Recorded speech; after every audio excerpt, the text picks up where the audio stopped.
This morning for you on Daybreak, we look at how the pandemic has impacted adoption agencies and how this process has gotten tough for families. And weddings, another industry that has suffered because of the pandemic. We'll hear from a local venue and how they have been impacted. It's all coming up for you this morning on Daybreak. Good morning. Thanks for joining us. Today is Monday, July 20th. I'm Jennifer Abreu. And I'm Joe Morano. We've got another hour of news to get you set for a new week, right, Jen?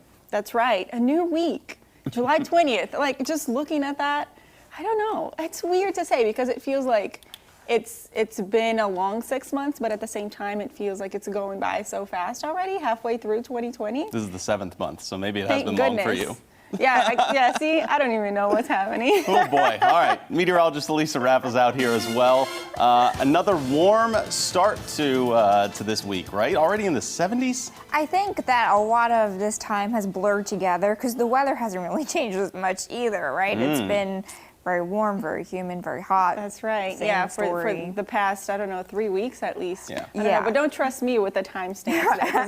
Apparently, I don't know. All I know is that it has been hot, especially this weekend. Very humid too. Yes, and the small change that we'll find going into the next few days is more clouds, more storm chances, and the heat not as extreme.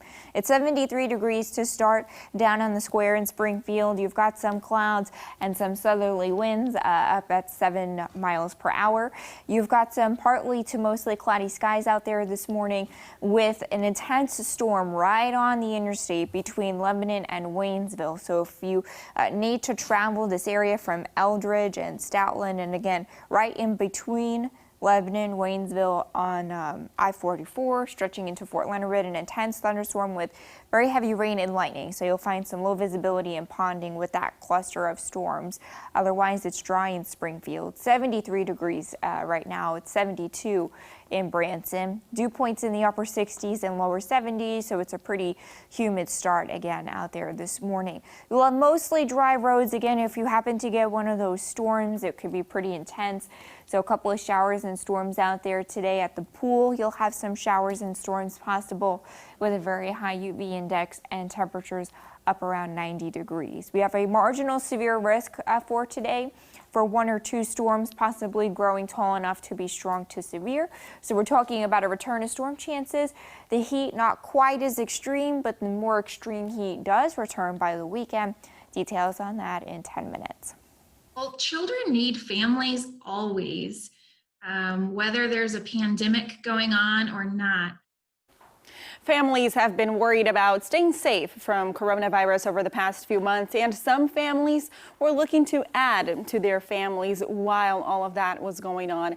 In our series, The New Normal, we're taking a look at how the virus is impacting the family dynamic. And this week, our Madison Heaver shows us a family that adopted their newborn son domestically at the beginning of the pandemic in the U.S.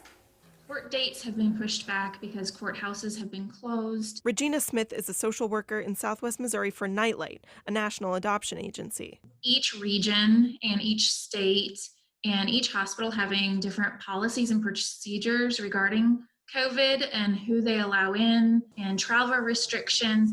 That has been some of the biggest challenges that our families have faced. Luckily, the Holmes family were allowed in the hospital after they drove across the country with their whole family to pick up their baby boy, Shamar.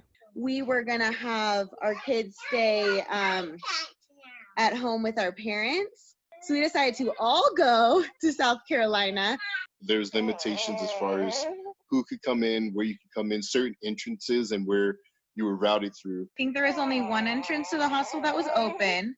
And I think the governor of South Carolina had shut down hospitals completely. And the social worker had to get like special permission for us to even be in there. And so we're the only ones actually going into the hospital and coming out of the hospital besides the social worker. On top of cross-country travel and restrictions in the hospital, Shamar's birth mother also had not yet made a decision if she wanted the Holmes to take care of Shamar.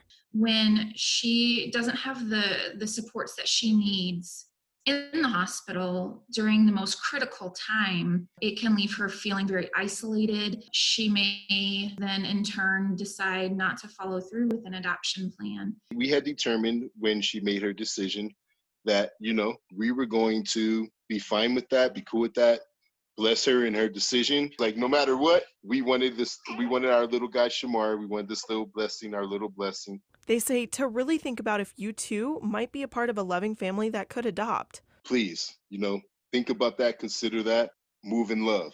Find it just really inspirational that families are so willing to do whatever it takes to bring their child home. Children still need to be in loving families. Just because we're experiencing a pandemic doesn't mean that the need quits. And when asked if it's worth it, Of course. Let's do it 5 more times. Of course. In a pandemic. So That was Madison Heaver reporting the Holmes are now back home with their new son. And next week, we'll have another story in our New Normal series that will discuss the challenges of international adoptions, more specifically from China during this pandemic. The wedding industry is something that suffered drastically as these times continue, though as some start to make a comeback, there has been a change to Springfield's masking ordinance. Springfield Mayor Ken McClure issued an amendment to exempt certain times and people at weddings from wearing masks, but people who work with weddings here say the ordinance inevitably affects the industry. The amendment exempts the wedding party from wearing them during the ceremony, during pictures, or while eating and drinking. But if you're walking around the venue or just enjoying the reception, a mask is required. We spoke with a local venue host, a wedding photographer, and an entertainment business to get some thoughts.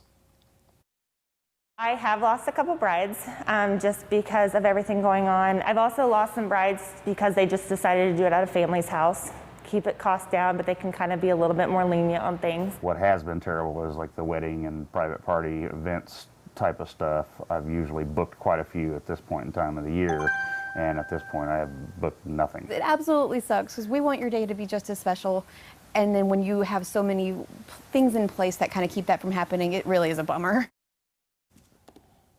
In COVID news, Missouri has reached more than 33,000 COVID cases as of yesterday. According to the State Department of Health, there was an 846 case increase from Saturday. No new deaths were reported, however.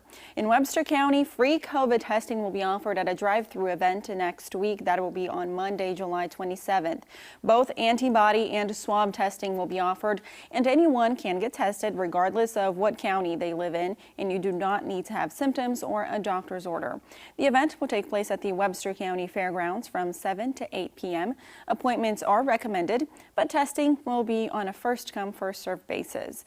And a reminder that the Springfield Health Department announced it will no longer be releasing low-risk public exposure notices. They say the decision is because the county has reached a point in the pandemic where any public location should be treated as if it could be a source of exposure. The Nixa City Council will meet today to decide if it will pass a masking ordinance. The current proposal requires anyone to wear one when at a business or in a public space. Some exceptions include when involved in a sporting event or medical conditions that you may suffer from, or if you're deaf or hard of hearing. Failure to comply to the order could result in a $100 fine. This meeting will happen at 7 p.m.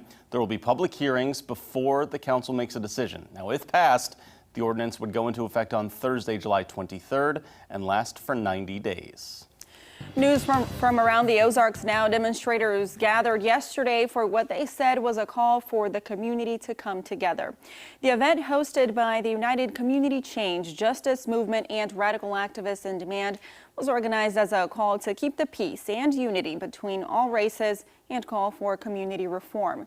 JAMILLE Jones with United Community Change says it's up to the people to find solutions.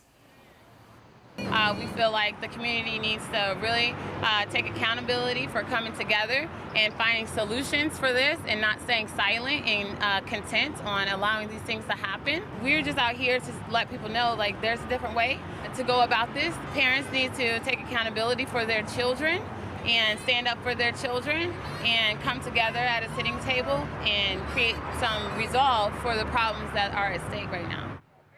The event was peaceful, and organizers encouraged everyone to wear masks or face coverings per city ordinance. We're starting out with some dry roads in Springfield this morning. It's just warm and humid, but we do have a very intense thunderstorm right along I-44 between Lebanon and Waynesville, bringing some very heavy rain and lightning stretching into the Fort Leonard Wood area. Details on storm chances returning in the 7-day forecast coming up next. From Color 10 Ozarks First, Jennifer Abreu, Joe Morano, and weather with meteorologist Alisa Rafa. This is Color 10 News Daybreak.